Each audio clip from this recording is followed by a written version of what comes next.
હર હર મહાદેવ, જય શ્રી કૃષ્ણ। આજે રવિવાર હતો તો આજે અમે પાર્ટી કરી, તે માટે અમે વિચાર્યું કે આજે આપણે ઇડલી બનાવીએ। તે માટે અમે તૈયાર ખીરું લઈ આવ્યા બાદ તેને એક બાઉલમાં અમે ખીરું નાખી, તેમાં મીઠું નાખી અને હલાવી લીધું। મીઠું નાખીને કેમ કે મિક્સ થઈ જાય અને સ્વાદ પણ આવે।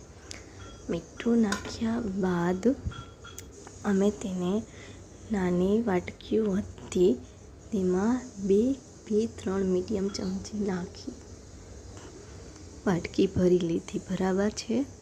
વાટકી ભર્યા પછી અમે તેને એક જે ઢોકળિયું છે આપણા ગુજરાતી લોકોનું, એમાં ઢોકળિયામાં રાખી તેની પાણી પણ નાખ્યું, કેમ કે પાણીથી ઢોકળિયામાં મસ્ત થઈ જાય।